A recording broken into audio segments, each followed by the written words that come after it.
Voilà, bonjour mesdames, messieurs. Comme promis, voici la première vidéo concernant le chapitre 3.1, transformation chimique. Donc, de manière globale, les transformations de la matière sont de trois sortes. Vous pouvez avoir des transformations physiques, des transformations chimiques ou des transformations nucléaires. Alors, les transformations physiques ne concernent que des modifications de liaison intermoléculaire. D'accord? Donc il n'y a pas de modification de substance. Les liaisons chimiques, les transformations chimiques, par contre, voient une modification de liaison intramoléculaire. Donc les substances cassent certaines liaisons intramoléculaires pour former de nouvelles liaisons intramoléculaires. Les transformations nucléaires, elles, voient une transformation du noyau, donc la composition des neutrons et des protons. Ensuite, dans les transformations de la matière, l'aspect réversible et irréversible, non réversible, sera vu en deuxième année. Et l'aspect endothermique, exothermique ou athermique, c'est-à-dire un échange de chaleur avec l'environnement, on le voit rapidement aujourd'hui, mais nous le reverrons aussi en deuxième année en thermochimie. Voilà, donc les transformations physiques, comme je vous le disais, impliquent des substances, mais des substances qui, au niveau moléculaire, restent les mêmes. D'accord? Les formules brutes, les formules semi-développées, les formules développées sont donc identiques avant et après transformation. Les liaisons intermoléculaires, par contre, elles sont modifiées, hein, que ce soit des ponts hydrogène, des liaisons ions, dipôles permanents, etc. Il y en a qui se forment, il y en a qui se cassent. Les transformations chimiques maintenant, les transformations chimiques voient des substances au niveau moléculaire modifiées, c'est-à-dire donc que les liaisons intramoléculaires sont modifiées, de nouvelles se créent, et donc de nouvelles substances avec des nouvelles formules brutes, semi-développées, développées, apparaissent quand les anciennes, hein, enfin aux formules, aux liaisons intermoléculaires, je m'excuse, avant intramoléculaires, avant réaction, sont donc modifiées. Voilà. Alors, on continue. Juste par rapport à l'aspect endothermique, exothermique, nous verrons qu'il y a une grandeur qui s'appelle l'enthalpie qui caractérise l'échange de chaleur d'un processus avec son environnement, Si l'enthalpie est plus grand que 0, là, c'est-à-dire que le processus gagne de l'énergie lors de la transformation. Donc, on va dire que le processus suit une transformation endothermique qui prend de l'énergie.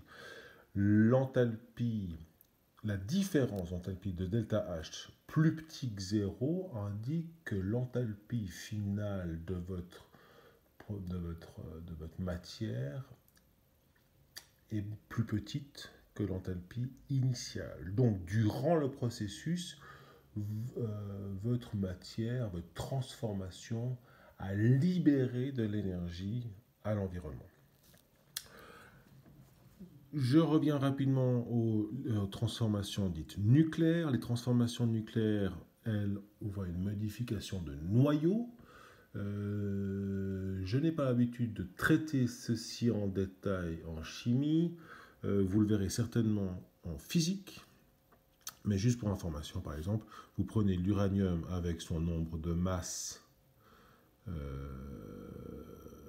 235 et son numéro atomique de 92 protons, 235 nucléons, d'accord? Si cet uranium 235 réagit finalement avec un neutron, hein, composé nombre de masse 0, nombre de masse, excusez-moi, 1, numéro atomique 0, techniquement, ça veut dire qu'il n'a pas de proton, il n'a juste un neutron. alors les noyaux de ces éléments sont modifiés pour former un lantane, un brome et 3 neutrons dans le processus. Donc ceci-là est une équation caractéristique d'une transformation nucléaire. Mais voilà, tout ça pour dire que nous ne le ferons pas dans le cadre de ce chapitre. Endothermique, exothermique, athermique, je vous l'ai déjà mentionné par ceci. Donc un processus qui libère de l'énergie dans l'environnement, c'est-à-dire que vous, si vous êtes l'environnement et vous regardez, vous êtes devant une transformation, eh bien vous allez ressentir du chaud si la transformation libère de l'énergie. Et la transformation sera donc caractérisée par ce qu'on appelle de l'exothermie. Elle est exothermique. Endothermique, c'est que votre processus consomme de l'énergie, c'est-à-dire que vous, en tant que spectateur dans l'environnement, vous ressentez du froid. Alors, donc voilà, au niveau des applications, voici l'exercice que je vous propose. Nous prenons déjà le cas de l'éthanol qui brûle, donc un alcool qui brûlerait. Par expérience, vous savez que c'est une réaction qui va libérer de la chaleur. Donc l'énergie que l'éthanol et l'oxygène avant la réaction est plus grande que l'énergie que le CO2 et H2O ont après la réaction. Donc le processus est dit exothermique. L'enthalpie, le delta H, est plus petit que 0. Ensuite, vous voyez que j'ai écrit ici une équation chimique qui correspond donc à l'équation de combustion de l'éthanol. Vous avez l'éthanol qui réagit avec de l'oxygène qui forme du CO2 et de l'H2O.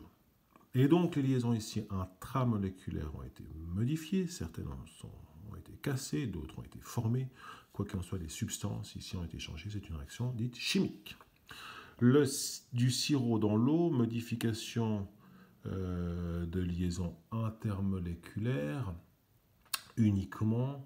Ici, vous avez du sucre, du C6H12O6 qui va simplement se dissoudre dans l'eau. Il y aura des points d'hydrogène qui vont se casser, de nouveau qui vont se former. Donc, c'est purement physique. Ensuite, l'enthalpie, comme vous le voyez, est un tout petit peu plus grande après la réaction qu'avant la réaction, mais légèrement. Donc le processus est dit endothermique, donc il va prendre un tout petit peu l'énergie de l'environnement. On pourrait imaginer que mettre du sucre finalement dans de l'eau ferait baisser légèrement la température de votre liquide. Saler de l'eau, donc là j'entends mettre du NaCl dans de l'eau. Le NaCl a donc une liaison ionique intramoléculaire, Na+, Cl-. Si vous le mettez dans l'eau, alors les Na+ vont être coordonnés par des molécules d'eau, formation de liaisons de type intermoléculaire entre les dipôles permanents de l'eau et le ion Na+, pareil pour les Cl-. Donc il y a ici de nouvelles formations de liaisons intermoléculaires qui se forment. Le processus est fortement endothermique. Alors en plus c'est assez notable, vous pouvez faire l'expérience chez vous. Si vous mettez du sel dans de l'eau, alors vous observerez une baisse de température. D'accord? Donc l'énergie du système est plus grande après coup, donc l'environnement a donné de l'énergie, donc vous ressentez du froid. L'apparition de buée sur une vitre.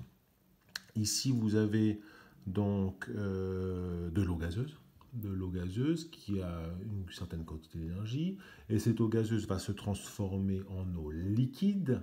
Donc les substances ne sont pas modifiées. Par contre, vous imaginez bien que l'eau liquide a moins d'énergie que l'eau gazeuse. Donc c'est un processus exothermique qui libère de l'énergie. D'accord ? L'enthalpie du système sera plus petite après la réaction qu'avant la transformation.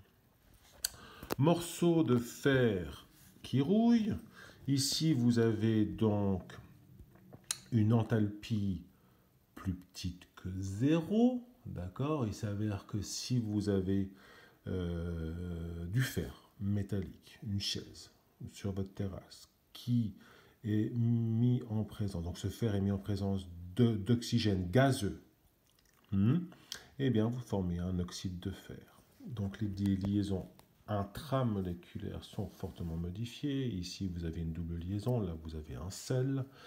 Donc la formation de ce sel à partir de ce corps pur simple ici et de ce corps pur simple là est une transformation naturellement chimique et en fait légèrement exothermique. La fermentation d'un fruit, ça c'est donc, qu'est-ce que c'est? C'est le glucose, le C6H12O6 qui se fait digérer par des unicellulaires, par des levures. Ces levures vont réussir à casser des liaisons intramoléculaires et à former de l'éthanol et du CO2 à partir de ce glucose. Donc c'est une transformation chimique. Et l'enthalpie est négative, est plus petite que 0. Donc c'est un processus exothermique. Il s'avère qu'effectivement, nous savons que la fermentation chauffe légèrement le milieu. La respiration cellulaire, vous avez du C6H12O6, de nouveau du glucose, qui lui maintenant réagit avec de l'oxygène. D'accord, c'est une respiration. Et l'oxygène et le glucose, dans des conditions aussi cellulaires, vont former du CO2 et de l'H2O, les deux produits de combustion tout à fait classiques, de combustion totale. C'est une réaction fortement exothermique, donc transformation chimique, et finalement la distillation de la bricotine. Là, naturellement, vous imaginez de l'éthanol et de l'eau avant la transformation. Ensuite, nous allons extraire l'éthanol ou une partie de cet éthanol de la solution initiale en le vaporisant. Donc on va devoir lui donner de l'énergie. Donc le delta H est plus grand que 0. L'enthalpie avant la réaction est plus grand que l'enthalpie après la plus petite, c'est moins que l'enthalpie après la réaction. Donc le processus est endothermique. Il y a des modifications intermoléculaires, mais pas intramoléculaires, donc c'est physique. Si jamais, voici le résumé. Delta H final moins delta H initial et le calcul de delta H qui est là, global on va dire.